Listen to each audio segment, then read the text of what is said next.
It made me appreciate the fact that as a physician, I can help people return to their prior functional level. And as a patient, I can empathize with some of the struggles in order to return to that sport, in order to return to work, in order to return to independence.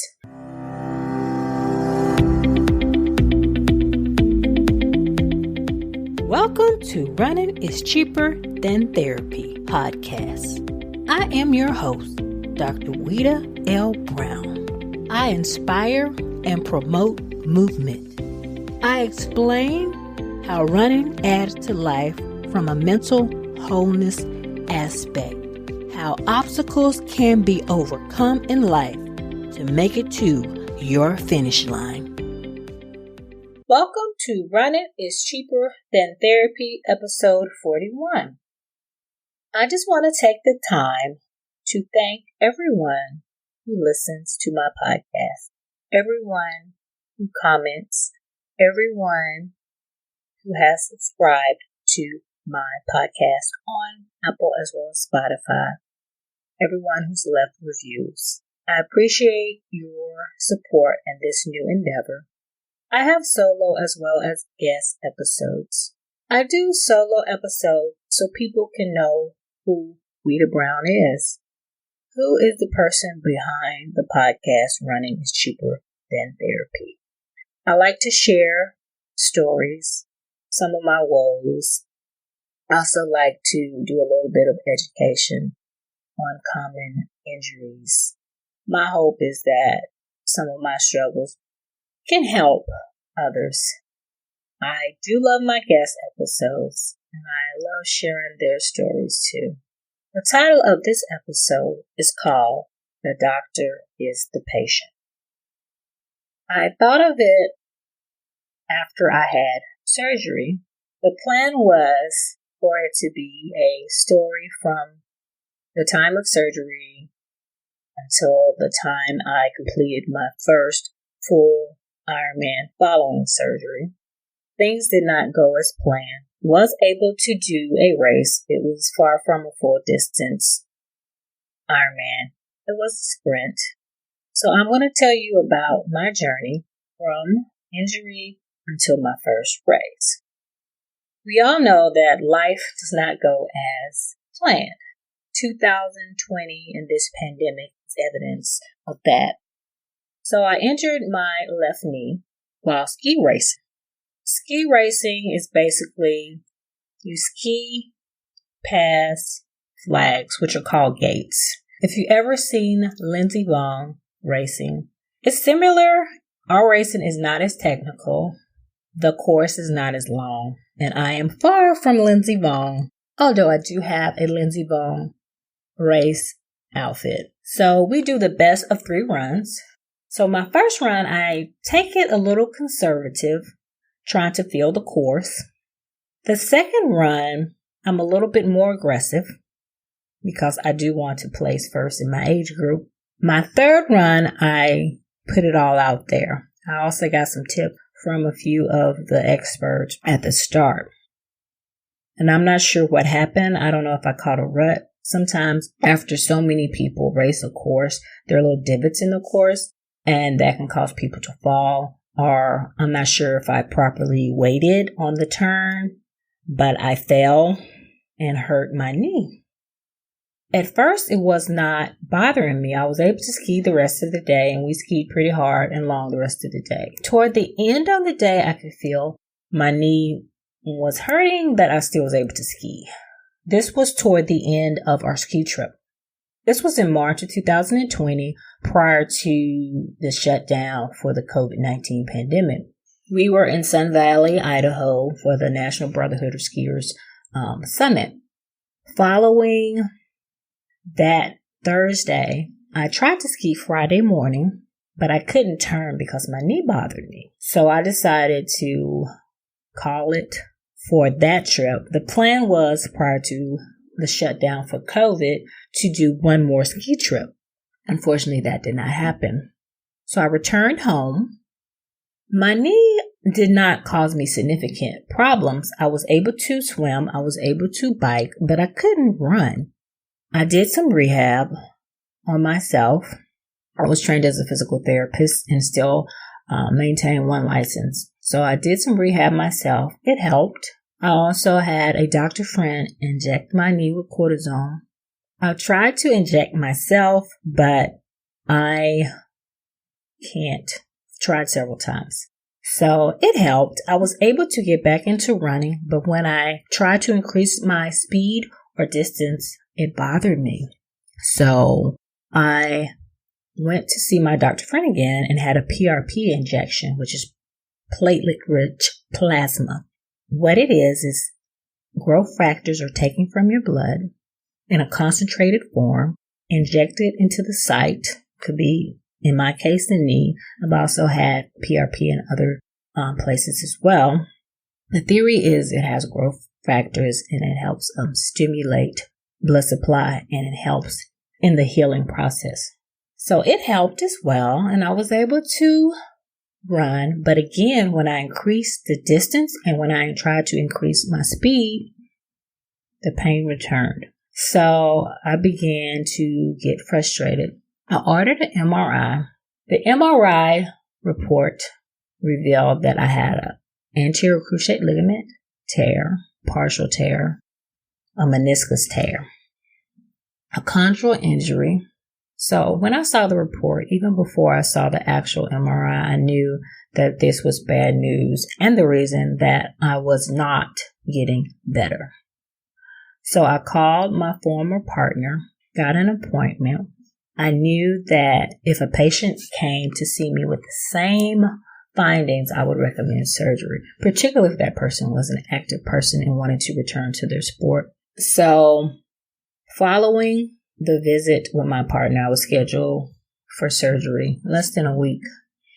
Interesting, I had planned a ski trip. My plan was to try to ski to give my knee a test.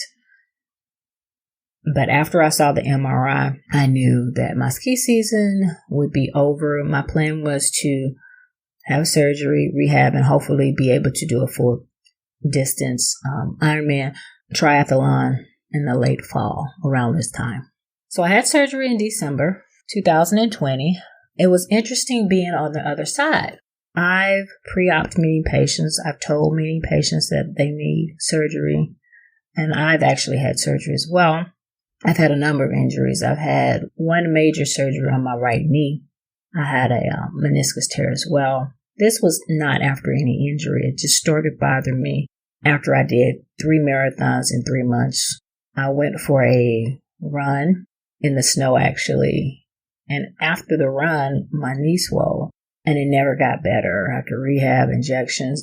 And so I had surgery, and my plan at that time, I had surgery in May of 2013. My plan was to do 2 marathons in the fall, but my therapist at the time, my physical therapist, looked at me like I was crazy, as well as my run coach. I was able to race in the fall, but it wound up being a 10K instead of a full distance marathon. So with this injury, it was a little bit more substantial. 1, I was older.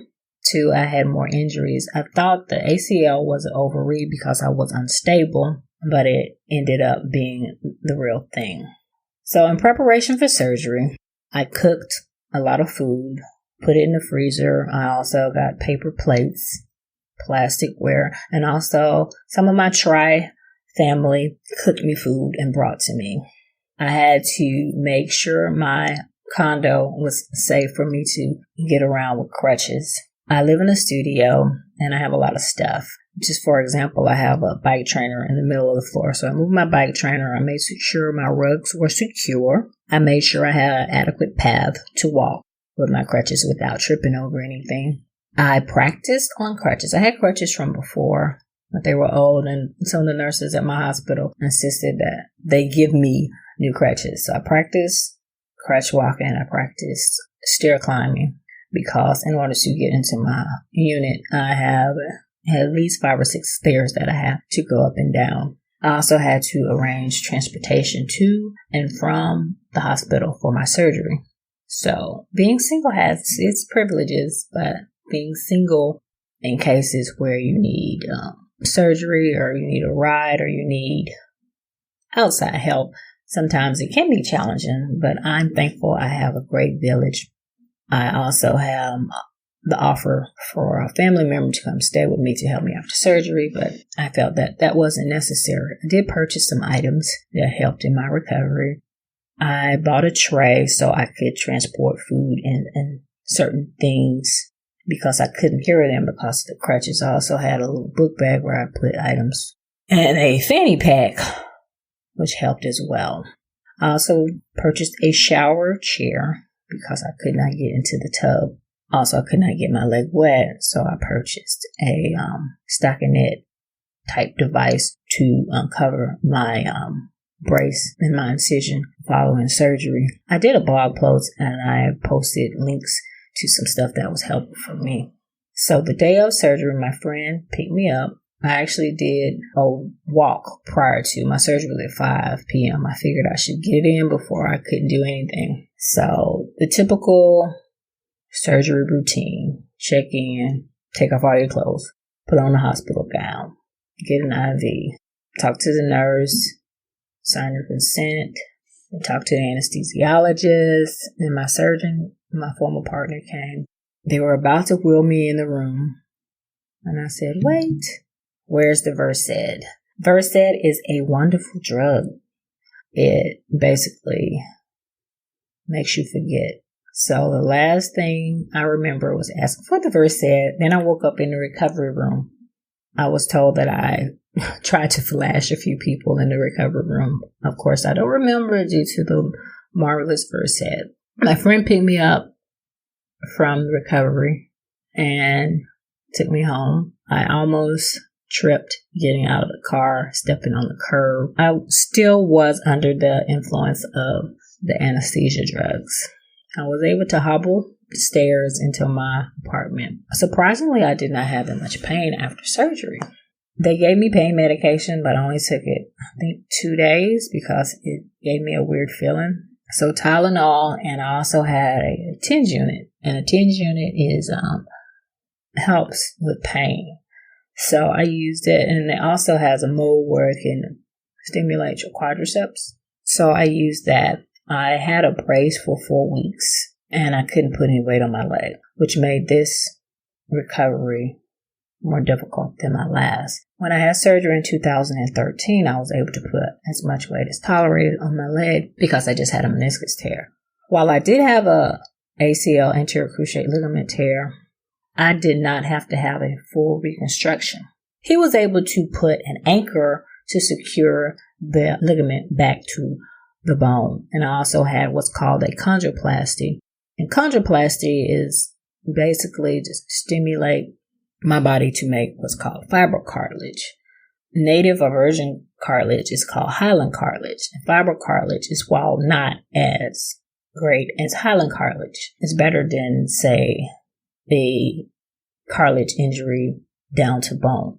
So that's the theory behind chondroplasty. So I had a chondroplasty, partial meniscectomy, and a ACL repair with an anchor. So my mobility was limited. I took off a few days from work. After I was off pain medications, I was allowed to drive because it was my left knee. I did go back to work. I had a handicap sticker so I could park right in front of the hospital. My medical assistant brought patients to me, brought everything to me. I wheeled around in the office chair, which was not difficult to do. If I had to get up, I used my crutches. I tried to stay in my chair as much as I could with my foot elevated. And I tried to stay in the chair without using crutches because the patients tended to stop and ask me a lot of questions. And my goal was to serve them, not the other way around, although they are very caring and were concerned. So it didn't bother me. I had an appointment, this is real interesting. I had my yearly OBGYN appointment and I did not want to reschedule because I would have to wait for months and months. So one of my friends took me to my appointment. It was an interesting exam and I would leave it at that because of my brace and my immobility. But what is interesting is my OBGYN is an avid runner. She fell about 2 weeks prior to my appointment. She twisted her ankle and injured her foot. She actually sustained a fracture, a break in the bone, and required surgery. So she was on crutches, wheeling around in her office chair, and the medical assistant that was working with her thought it was funny that we both were on crutches and we both were physicians trying to work. So after 4 weeks, my brace was removed. I started formal physical therapy. I went to therapy 2 to 3 times a week. The initial goal was to regain range of motion in my knee and to strengthen my quadriceps. So I progressed with strengthening, weaning off of the crutches. First, I went to one crutch, and then without any crutches, after I had a normal gait or normal walking, I was able to walk normal without a limp. Then I progressed to running. I ran on a treadmill called a Ultra G treadmill. And what it does is it takes some of the pressure off of your legs. You basically get this apparatus. It's kind of like a halter. So you can run less than your body weight. So you set the machine. I first started as 50% of my body weight, and I progressed as my leg got stronger. Some people use it for rehab, even if they don't have an injury, because you're able to run faster and longer because it's less pressure and weight on your joints. I had used it before when I was injured prior to doing Ironman Louisville. I sustained an injury to my calf and was not able to run, but I did not want to lose all my fitness. It was about 2 weeks before the race. So I used to go 2 to 3 times a week and use the Ultra G treadmill. You do not have to be in therapy in order to use the treadmill at the facility. You can just pay a fee every time you go. And that's what I did at that time. Then they have package deals as well. So I was able to not lose my fitness in a few weeks before my race, and I was able to complete the race without any difficulties. So I progressed from the Ultra G treadmill to running outside. My therapist gave me a program, 30 minutes total, mostly walking at first and then progressing to full running. I'm still doing a walk-run program. It's interesting, after I started running again, I noticed I had foot pain. Sometimes after you're injured and you return to your sport, you can sustain another injury. My feet intrinsic muscles were weak and had not been used to running. So after I started running, I had to do some strengthening exercises to my feet as well. So gradually the foot pain resolved and I was able to run. I'm still not back to my normal running. And again, I still do intervals. Every now and then I have some knee pain. If I particularly do too much, that involves heels. Season 3, we will continue the new segment called Ask the Doc. If you have any questions related to musculoskeletal injuries or musculoskeletal health, go to my website, www.weouilove.com. Click on the tab Voicemail, leave your voicemail, and select Messages will be aired and answered on the segment. Now, back to the show. In the process of my recovery, as I tried to resume training for triathlons, swimming, biking, running, my progress was slower than I expected, which caused me distress. I was down. I was able to resume biking. I was slower than I was before due to I didn't ride that much last year because of COVID and with the surgery. So I was unable to fully participate in my favorite ride, which is a 6 a.m. ride, which is a very fast ride. I did progress. I was able to do longer distance rides, 20 miles, 40 miles. After I did my first 40-mile ride on my tri-bike. And on the tri-bike, you're in aero position. Basically, you're leaning down on your elbows. And following longer rides, like when I went from 20 to 40 and from 40 to 60, my shoulder bothered me. I noticed the day after in swim class that I had pain with every stroke.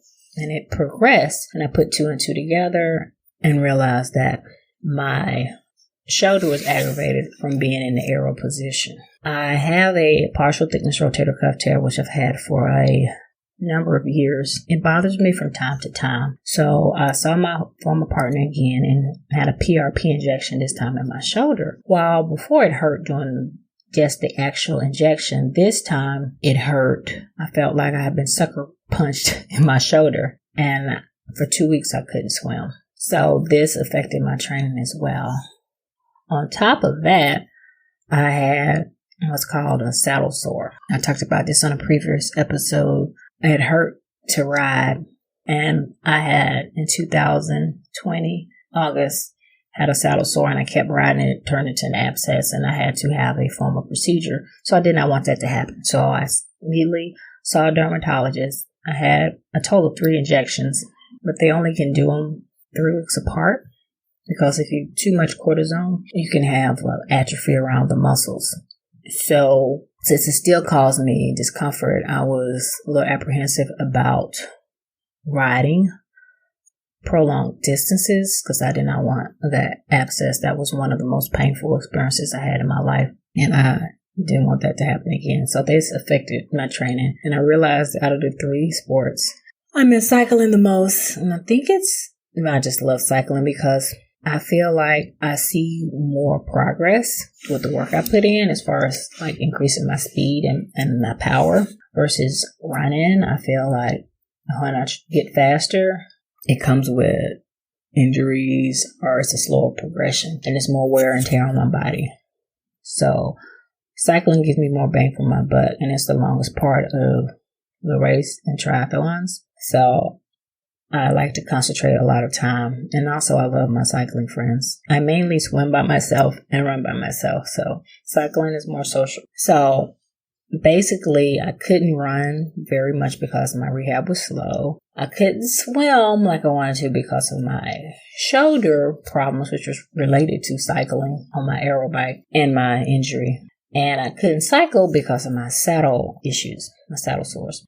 So after my saddle sore somewhat got better, well, good enough for me to be able to ride, I went for a ride. I was going to just do a fun race the following day. So I went and rode on the lakefront path in Chicago, and I had a crash. I've fallen before, but this was the worst injury I've had as far as falling off my bike. And also, I mentioned in the previous episode, I fell and landed on my left shoulder and elbow, sustained significant road rash, and I fell on my hand, so I had like a bruise and my hand was swollen. But I was able to ride home slowly and mainly using my right hand. I was able to grip the handlebars, but it hurt. And I had like 8 miles in order to get home.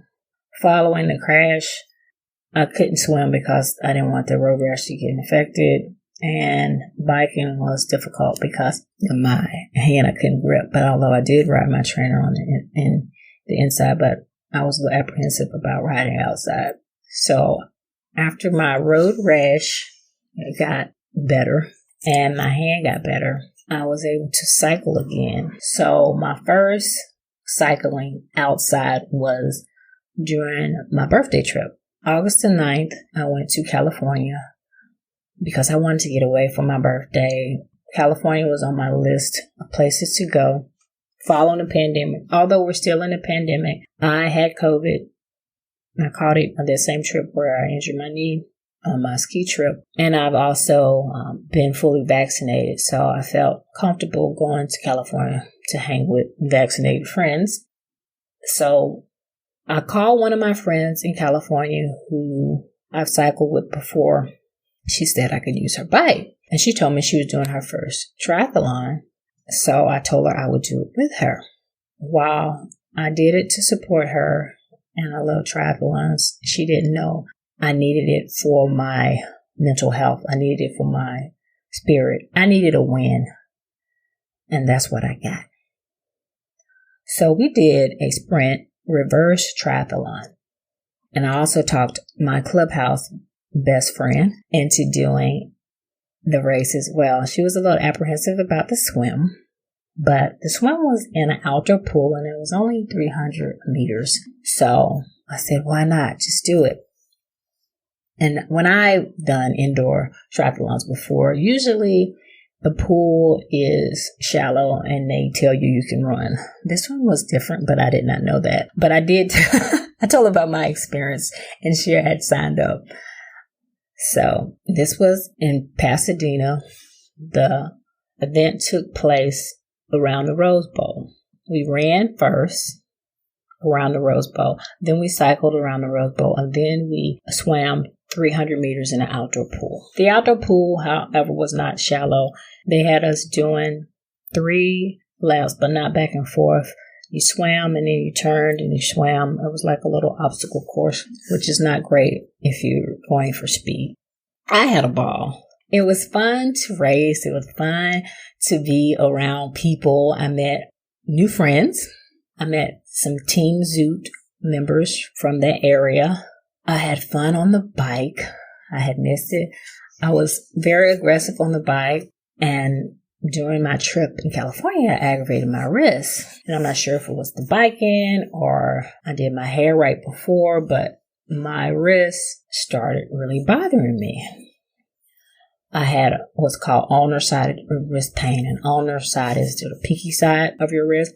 And I assumed that when I fell, I injured what's called the triangular fiber cartilage. So I bought a brace when I was in California to try to ease the pain. Because I was scheduled to go paddleboarding on my birthday.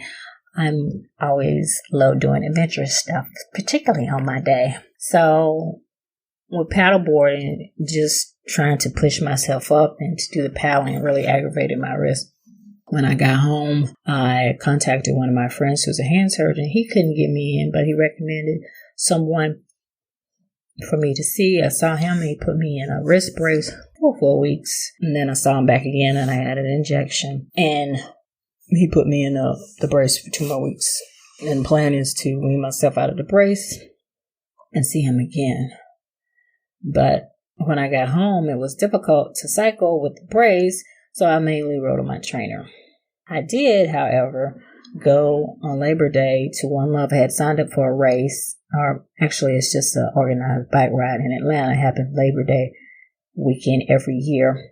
So I was able to ride Friday 24 miles with my brace.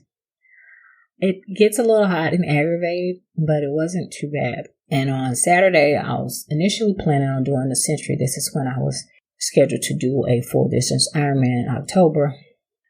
But I decided to do the 44 miles and I was able to complete the ride without any difficulties. The brace did not bother me. So I felt confident. Also, my saddle issues did not resume. So I was happy.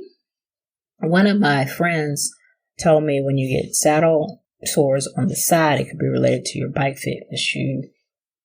If you have your seat up forward too much and you scoot back a lot, it can cause friction. So my plan is to take my road bike to my fitter, but it really only aggravates me on the trainer. But on the trainer versus outside, and the trainer is when you basically ride your bike, you mount it to the trainer. You mount it and you ride. You can ride, just spin, or you can have, there are virtual programs called Zwift, and there's other programs as well. You can ride with people, or you can ride solo. It doesn't allow much movement like when you're outside, so it can put more friction in that area. So I was happy that I was able to complete the One Love bike ride. So being a patient is very difficult, particularly because I'm impatient and I'm type A plus, and I miss my activities, but it made me appreciate the fact that as a physician, I can help people return to their prior functional level. And as a patient, I can empathize with some of the struggles in order to return to that sport, in order to return to work, in order to return to independence. It made me think of a patient. She had an ankle fracture, and when you have ankle fracture, usually you're non-weight bearing, which means you cannot put any weight on that leg, so you're hopping around on crutches. And I thought about my patient, the fact that she was older than me, She probably wasn't in as good of shape as me as far as strength. Walking with crutches is a lot of work. And she was bigger than me, so it's more work with more weight. So I thought of the fact that this was hard. And when she came and told me, I can't keep my weight off my leg, which many patients have told me, and I'm thinking, yeah, it's true. It's not always the fact that they don't listen. It's the fact that it's hard. It's physically demanding to walk with crutches, to walk with a walker, to deal with any type of ailment, because it's physically taxing. And it's also mentally taxing. So this whole process of me being a patient has made me a better physician. I'm more empathetic. And doctors with empathy, doctors who understand their patients, are better practitioners.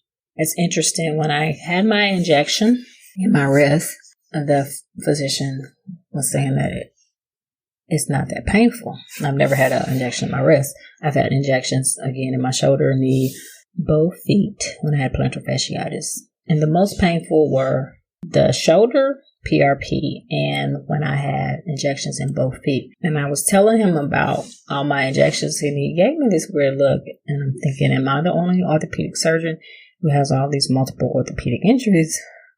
And I started laughing. So I feel my experience made me a better physician.